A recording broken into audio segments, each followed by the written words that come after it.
Kita akan bercakap tentang masih lagi bercerita tentang proklamasi darurat dan juga ordinan darurat kuasa-kuasa perlu 2021. Ketika ini kita sedang melalui tempoh yang diisytiharkan sehingga Ogos 2021. Untuk itu kita terus saja bersama dengan Dr. Muhammad Fatih Yusof, Fellow Penyelidik Undang-Undang dan Perlembagaan Universiti Teknologi Malaysia UTM. Assalamualaikum, selamat pagi Doktor, apa khabar? Waalaikumsalam.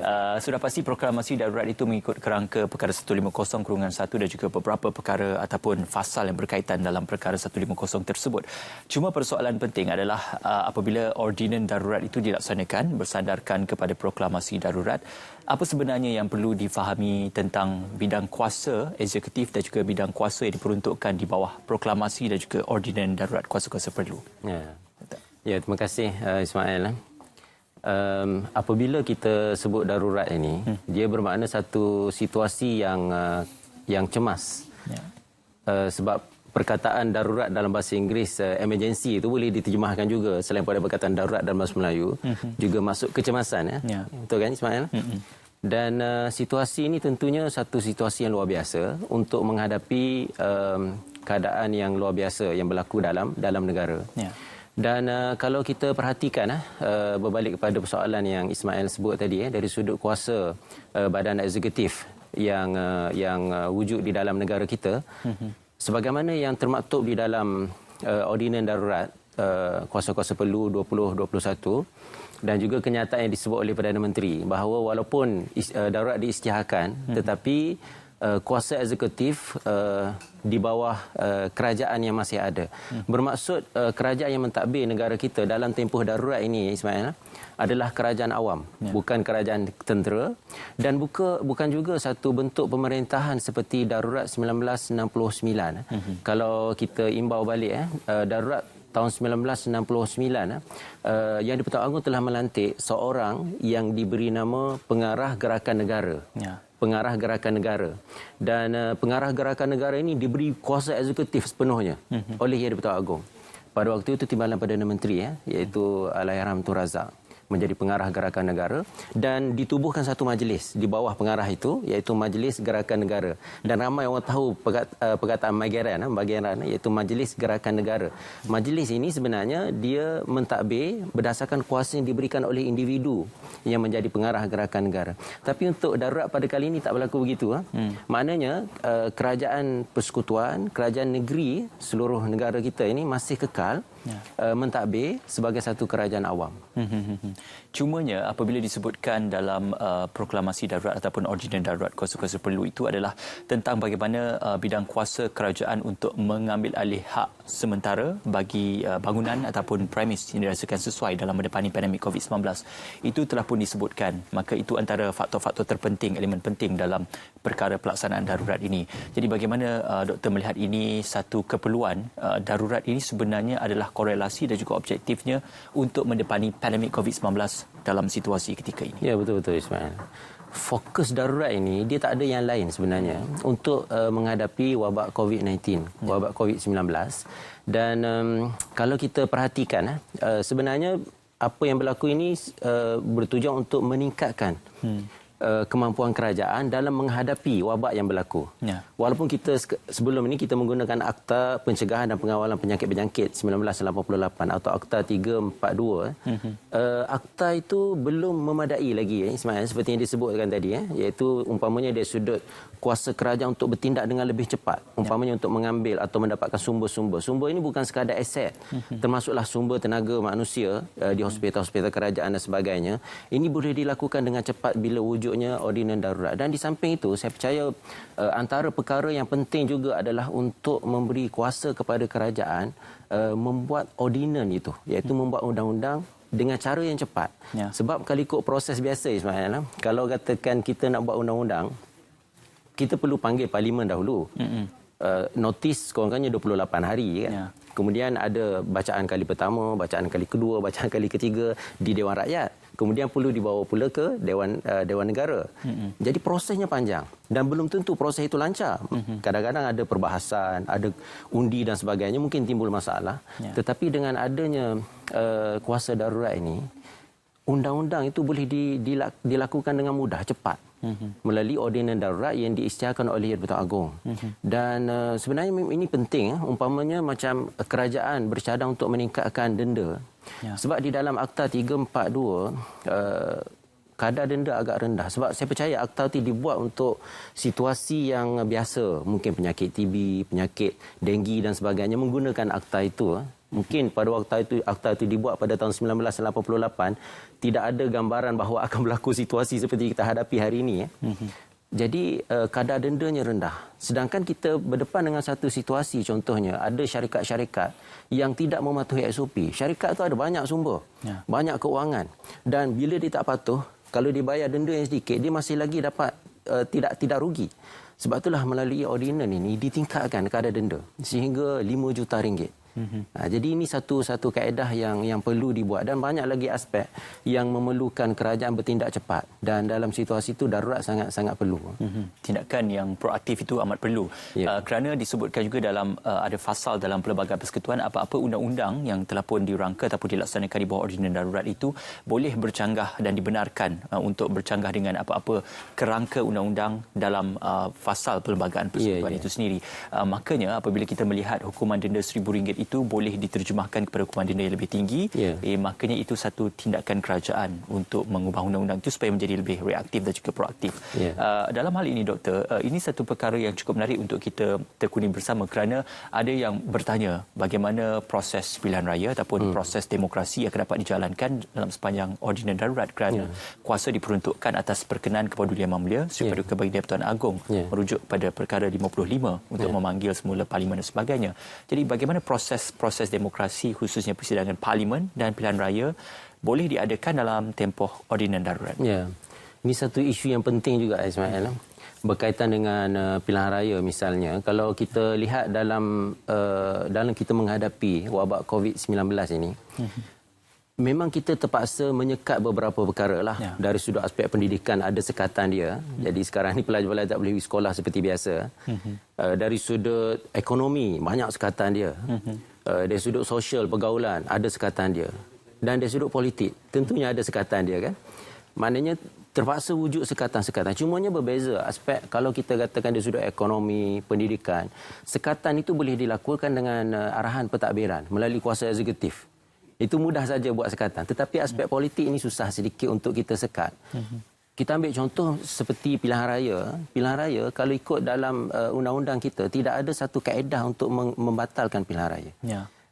Apabila berlaku kekosongan seperti yang berlaku di Batu Sapi kan, di Batu Sapi, di Gerik dan juga di Bugaya, SPR tak ada kuasa untuk batalkan. Bahkan parlimen nak wujudkan satu usul membatalkan pilihan raya, menangguhkan pilihan raya, tak boleh. Parlimen tak ada kuasa. Yang Bertuan Agong, Majlis Raja-Raja semua tidak ada kuasa. Satu-satunya kuasa untuk kita tangguhkan pilihan raya ialah melalui kuasa darurat. Dan ini satu, kita katakan sebagai satu jalan keluar kepada masalah yang berlaku, yang tentunya satu perkara yang di luar jangkaan kita. Dan saya percaya dalam situasi begini, rakyat yang matang akan faham. Aktiviti lain kita boleh sekat. Aktiviti pendidikan yang sangat penting itu, ekonomi. Aktiviti politik juga sepatutnya boleh kita kawal. Dan kita belajar daripada pengalaman yang berlaku. Tentu Ismail tahu apa yang berlaku di Sabah kan. Pilihan raya negeri Sabah kita tahu kes sangat mendadak selepas daripada berlaku pilihan raya negeri pada waktu itu. Memang kita kata, ada orang kata kita boleh wujudkan SOP yang ketat. Di Sabah itu SOP sudah ketat. Dan kita katakan peraturannya boleh tahan juga dari sudut kawalan kempen dan sebagainya. Tetapi isu yang ada di hadapan kita adalah bagaimana kita nak menguatkuasakan SOP itu. Macam mana kita nak kuatkuasakan. Itu satu yang susah. Kita nak harapkan siapa? Tenaga polis, PDRM. Saya rasa mereka tak mampu. Begitu juga SPR. Lagilah mana ada orang yang nak melaksanakan. Jadi kita boleh wujudkan SOP yang ketat tetapi susah untuk kawal. Tambahan sistem politik kita tak boleh bandingkan dengan setengah negara. Negara-negara tertentu, mereka ada parti politik Tetapi mereka tak ada parti di peringkat negeri, di peringkat bahagian, di peringkat DUN, di peringkat cawangan sampai bawah. Kita sistem parti kita sampai ke bawah, akar umbi. Politik akar umbi. Ini tidak berlaku di setengah negara maju. Menyebabkan bila berlaku pilihan raya, kempen itu daripada atas sampai ke bawah. Daripada rumah ke rumah, di pasar-pasar, di mana-mana tempat berlaku kempen. Dan tentunya dalam situasi pilihan raya yang berlaku di seluruh negara, dia satu situasi yang susah dikawal. Dan kita kena faham juga aspek pilihan raya ini menyebabkan aktiviti seperti hari pengundian itu lagi dahsyat. Sebab hari pengundian, pengundi-pengundi perlu datang di tempat mengundi. Walaupun dia berada di luar, contohnya dia berada di Kuala Lumpur, dia mengundi di Kelantan. Dia terpaksa balik ke Kelantan untuk mengundi. Dan bagaimana kita nak mengawal pergerakan pengundi ini? Tentunya dia balik bukan balik terus mengundi saja. Dia balik duduk bersama keluarga dan sebagainya. Ini satu situasi yang sukar untuk dikawal dan dia melibatkan juga proses macam mana kita nak lalui proses pengiraan undi dan sebagainya. Walaupun kita kata kita boleh mengubah peraturan pilihan raya tetapi bukan mudah. Bukan mudah untuk kita mengubah peraturan pilihan raya. Kita kena imbang aspek demokrasi dan juga aspek kesihatan itu bukan satu perkara yang mudah dan dia perlu pada proses-proses yang panjang. Ya. Dalam hal untuk usaha-usaha membatalkan darurat ini kita sedia maklum ada beberapa kalangan ahli politik yang cuba untuk membatalkan ataupun permohonan untuk membatalkan perintah darurat ataupun proklamasi darurat dan usaha untuk membawanya ke mahkamah. Cuma disebutkan dalam Perlembagaan Persekutuan apa-apa perintah darurat proklamasi itu tidak boleh dicabar sebarang keputusan ini di mahkamah kecuali keputusan itu boleh dicabar apabila kedua-dua dewan sama ada Dewan Rakyat atau Dewan Negara bersidang secara serentak. Maka dalam situasi Dewan Rakyat dan Negara tidak bersidang ini maka darurat itu boleh dijalankan. Jadi dalam hal ini bagaimana Doktor melihat apakah rasional untuk mahkamah melayan atau menilai keputusan untuk membatalkan sebarang proklamasi dan juga arahan darurat itu?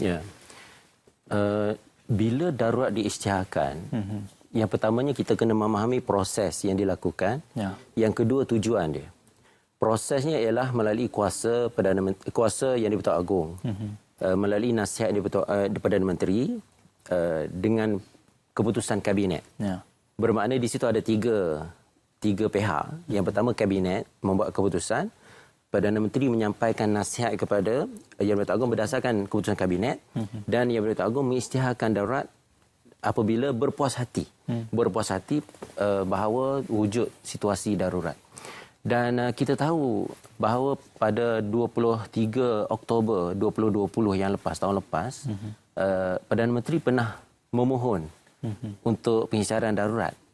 Pada 25 Oktober, pihak Istana Negara mengeluarkan kenyataan bahawa pada hemat Yang di-Pertuan Agong, pada waktu itu belum sampai masanya untuk diisytiharkan darurat dan Yang di-Pertuan Agong memberikan nasihat penting kepada orang-orang politik supaya kurangkan politicking, supaya tidak menimbulkan situasi yang menjejaskan kestabilan kerajaan, memberi fokus kepada COVID-19. Tetapi kita faham apa yang berlaku polemik politik dalam tempoh itu dan kali kedua dimohon darurat ini pada 11 hari bulan yang lepas, maka Yang di-Pertuan Agong bersetuju dan sekarang ini sudah ada, kita berada dalam tempoh darurat. Dan dalam konteks cabaran ke atas darurat ini, saya percaya dari sudut proses itu tidak ada masalah.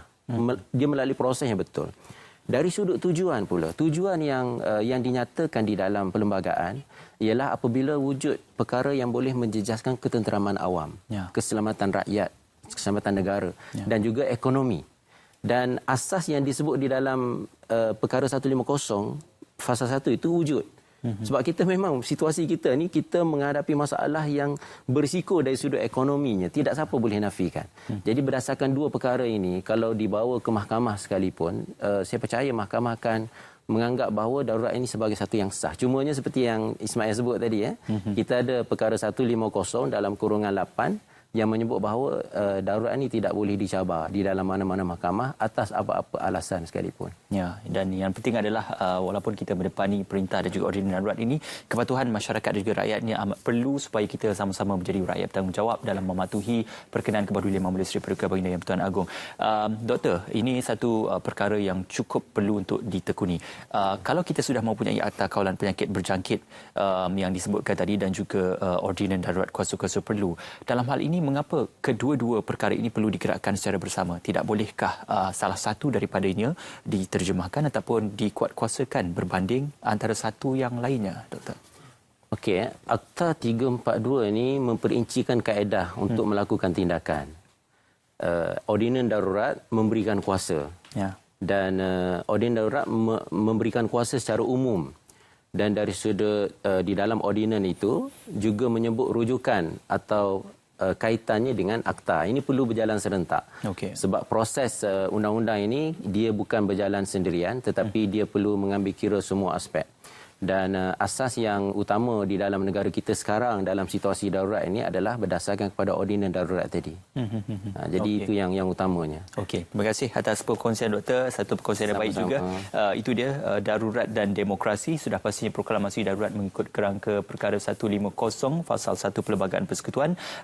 Terima kasih diucapkan kepada Dr. Muhammad Fathi Yusof, Fellow Penyidik Undang-Undang dan Perlembagaan Universiti Teknologi Malaysia UTM, kerana bersama dengan kami. Kita akan ke Sabah untuk membawakan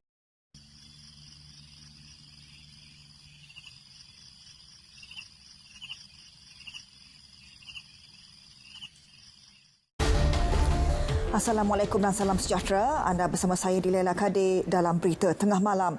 Premis perniagaan dan kilang yang gagal mematuhi SOP pencegahan penularan COVID-19 serta mempunyai kes jangkitan virus tersebut akan ditutup sementara. Menteri Kanan Pertahanan Datuk Seri Ismail Sabri Yaakob menegaskan tindakan itu dibuat bagi membendung kes penularan jangkitan di kawasan berkenaan. Tindakan tegas juga akan diambil terhadap pemilik atau majikan yang gagal memastikan pekerja mereka melakukan ujian saringan COVID-19. Setakat ini, 9 kilang dan 16 premis perniagaan telah diarah tutup sementara atas kesalahan berkaitan. Kita serius dari segi memastikan tidak ada jangkitan di kilang ini. Ya, sama ada ditutup sementara sehingga kes selesai ataupun, dan yang keduanya kita pastikan pekerja-pekerja mereka bebas daripada COVID-19. Beliau mengulas mengenai tindakan kerajaan dalam mengawal penularan virus di sektor perkilangan yang menyumbang kepada peningkatan kes COVID-19 dalam negara.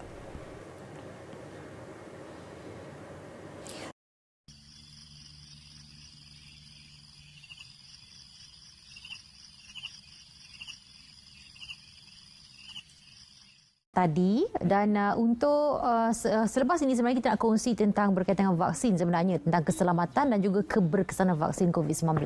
Okey, kita juga nak bercakap apabila kita bercerita tentang vaksin ini sekarang ini sukarelawan telah pun dipilih oleh pihak Kementerian Kesihatan Malaysia seramai 3,000 sukarelawan untuk pengujian kali pertama bagi keberkesanan COVID ataupun vaksin COVID-19 terhadap 3,000 sukarelawan tersebut. Jadi diharapkan ini merupakan usaha yang dilakukan oleh pihak kerajaan Malaysia supaya keberkesanan vaksin itu akan dapat diterjemahkan kepada penggunaannya bagi seluruh rakyat Malaysia. Untuk kita bercakap tentang keselamatan dan keberkesanan vaksin COVID-19, kita akan terus saja bersama menghubungi Dr. Kalarasu M. Piariasami, Pengarah Institut Pendidikan Klinikal Kementerian Kesihatan Malaysia, kerana beliau akan memberikan perincian tentang bagaimanakah aspek-aspek keselamatan vaksin ini diberikan satu, kita kata, penjelasan yang lebih baik. Okey, kita nak bawakan sedikit juga penjelasan daripada pakar virologi negara yang menegaskan bahawa vaksin COVID-19 yang mendapat kebenaran daripada badan berkaitan untuk diedarkan kepada masyarakat awam adalah selamat untuk digunakan. Mana pakar virologi dari Universiti Sains Malaysia USM Profesor Mahdi Dr. Yahya Man Arif menyatakan ini kerana kesemua vaksin yang mendapat kelulusan telah pun melalui kesemua proses keselamatan yang membolehkan ia digunakan. Mana dalam proses pembangunan vaksin ia akan melalui 3 fasa, iaitu fasa pertama, kedua dan juga ketiga.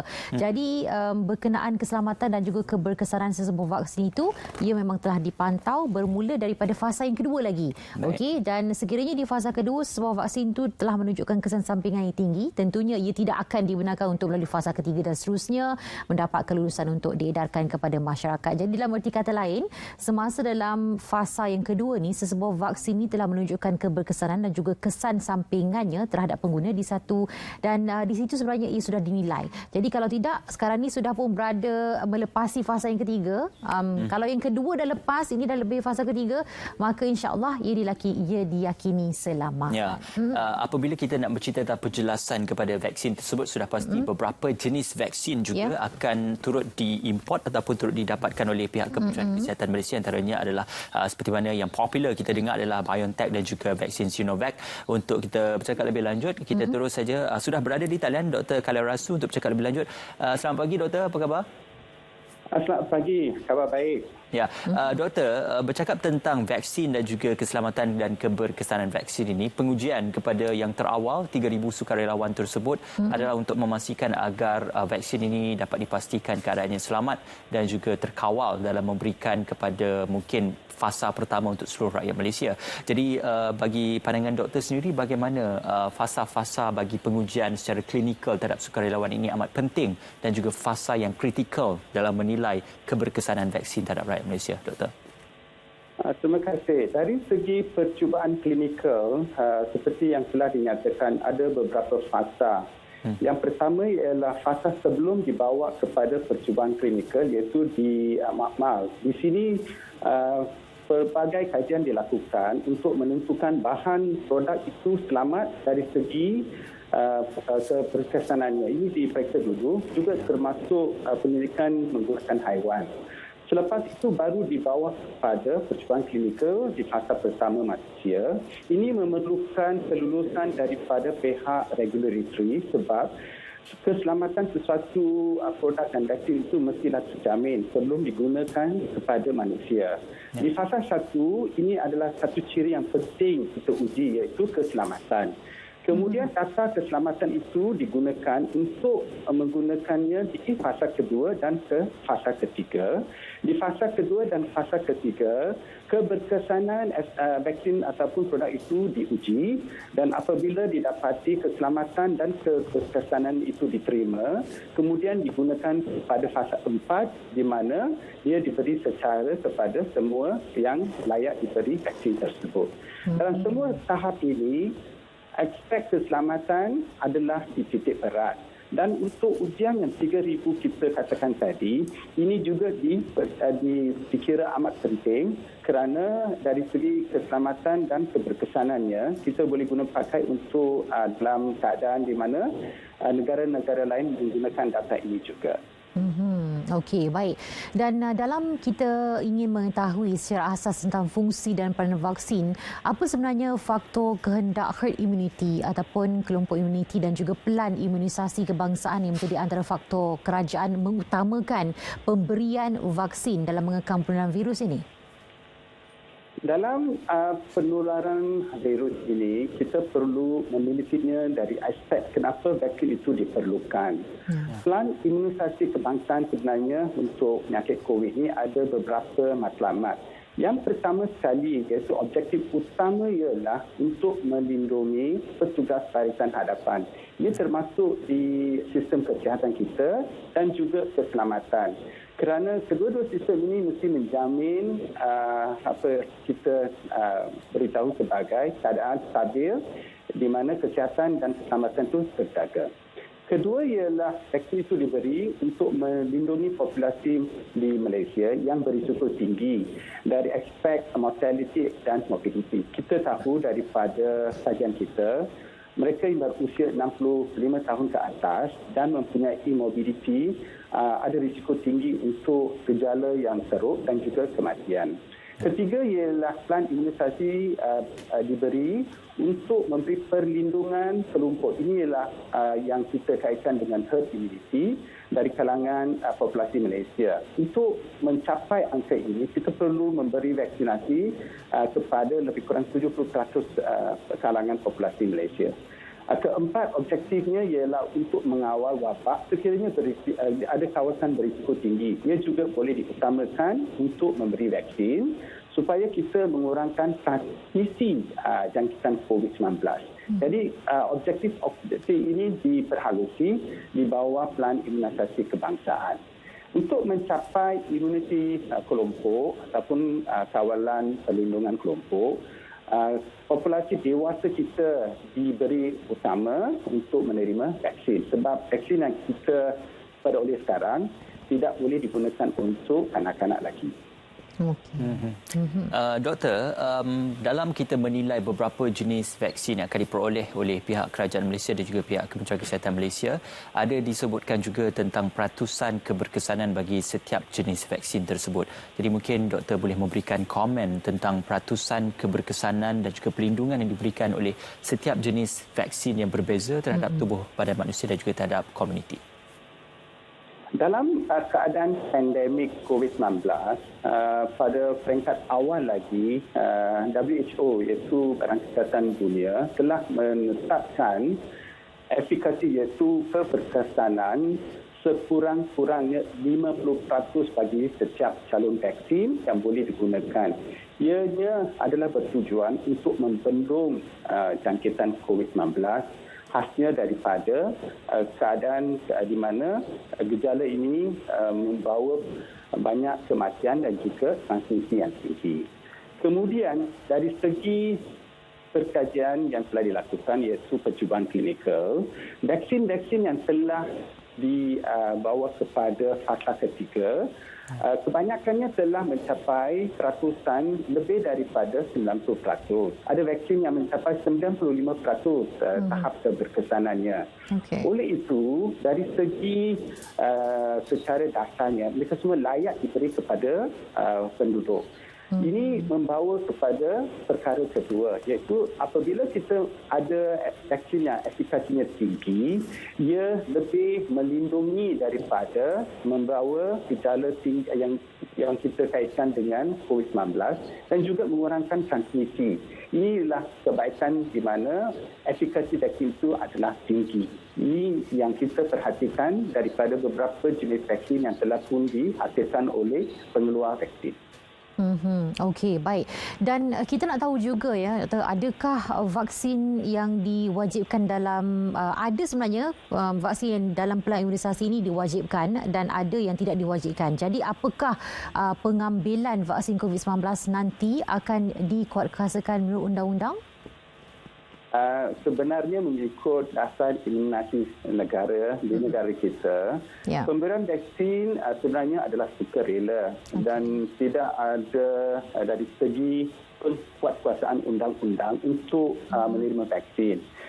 Walaupun kita secara dasarnya mengamalkan vaksinasi negara, pemberian itu masih adalah sukarela.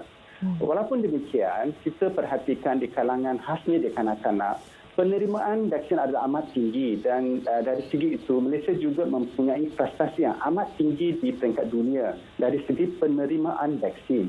Jadi kita punya populasi sebenarnya menerima cadangan atau vaksin yang disyorkan oleh Kementerian Kesihatan Malaysia. Jadi kita berpendapat untuk COVID-19 pun kita harapkan penerimaan vaksin adalah pada perasaan yang tinggi iaitu melebihi 90%. Itu adalah yang kita harapkan daripada populasi kita. Doktor, sekali lagi, kalau untuk fasa pertama ataupun fasa awal dan juga untuk pemberian vaksin ini, siapakah golongan yang layak dan dirasakan tidak layak untuk menerima suntikan vaksin bagi COVID-19? Dari segi pelaksanaan vaksin, ini dirancang oleh Kementerian Kesihatan Malaysia bersama dengan MOSI dan juga agensi-agensi lain. Fasa pertama ini sebenarnya dihaskan untuk melindungi petugas barisan hadapan. Jadi mereka adalah target iaitu golongan utama diberi vaksin. Dan di fasa kedua baru diberi kepada mereka yang berisiko tinggi sama ada daripada gejala penyakit COVID-19 ataupun mereka mempunyai penyakit berisiko tinggi, contohnya kencing manis, darah tinggi, obesiti dan juga penyakit kardiovaskular. Dan usia mereka adalah dalam lingkungan warga emas. Kerana kita faham bahawa penyakit COVID ini membawa kesan yang teruk kepada golongan ini. Ini adalah dalam fasa 1 dan fasa kedua dari segi pemberian vaksin. Dan mereka akan dikenal pasti sebenarnya melalui pendaftaran MySejahtera dan juga boleh berdaftar di klinik-klinik kesihatan baik di kerajaan ataupun di fasiliti swasta dan juga melalui pengamal perubatan mereka. Dan setelah mereka berdaftar dan dikenal pasti oleh kementerian, dari segi mereka diberi keutamaan untuk menerima vaksin, mereka akan beri temu janji untuk menerima vaksin. Dan mereka perlulah mengambil vaksin sebagai 2 dos, iaitu dos pertama dan kedua mengikut jadual yang telah ditetapkan. Inilah cara fasa 1 dan fasa 2 dilakukan. Okey, baik. Jadi kita ucapkan banyak terima kasih kepada doktor bersama kita pada pagi ini untuk berkongsi tentang keselamatan dan keberkesanan vaksin COVID-19. Terima kasih sekali lagi doktor. Ya, itu dia Dr. Kalai Rasu M. P.R. Sami, Pengarah Institut Pendidikan Klinikal Kementerian Kesihatan Malaysia. Kita akan berjalan.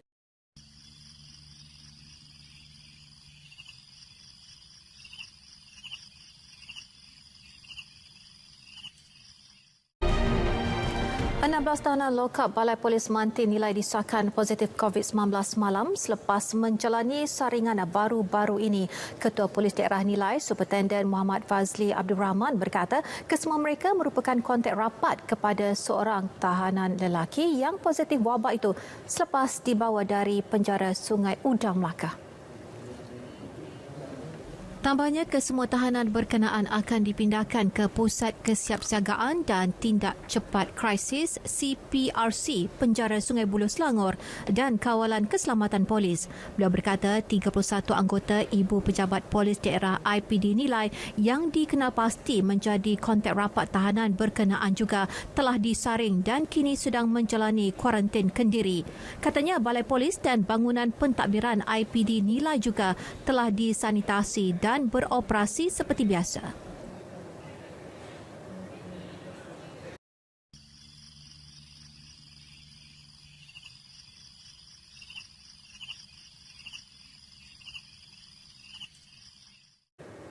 Di Terengganu, 10 notis dikeluarkan kepada peniaga-peniaga perkakasan komputer, telekomunikasi dan peranti elektronik. Notis berkenaan adalah di bawah Akta Kawalan Harga dan Anti Pencatutan 2011 oleh KPDN HEP Terengganu menerusi Ops Catut 8.0. Pengarah Kabinet NHCP Terengganu, Saharudin Muhammad Kia berkata, notis mewajibkan peniaga memberi maklum balas dan maklumat perincian harga jualan dan kos barangan bagi tujuan siasatan lanjut sama ada berlaku pengambilan keuntungan berlebihan atau sebaliknya. Peniaga diberi tempoh 2 hari membekalkan kesemua maklumat tersebut. Ops Catut 8.0 yang dilaksanakan bermula 26 Januari sehingga 8 Februari bertujuan membendung salah laku atau manipulasi harga oleh peniaga susulan pelaksanaan pengajaran dan pembelajaran di rumah dalam tempoh Perintah Kawalan Pergerakan. Peniaga diingatkan tidak mengambil kesempatan dalam situasi sekarang dengan menaikkan harga barangan sesuka hati demi mengaut keuntungan berlebihan. Peniaga yang engkar akan berhadapan tindakan tegas di bawah Seksyen 14 Akta Kawalan Harga dan Anti Pencatutan 2011. Individu boleh didenda sehingga RM100,000 atau dipenjara tidak melebihi 3 tahun atau kedua-duanya, manakala bagi syarikat boleh didenda sehingga RM500,000. Pihak KPDN HCP turut mengalu-alukan kerjasama pengguna menyalurkan sebarang maklumat salah laku yang dilakukan peniaga.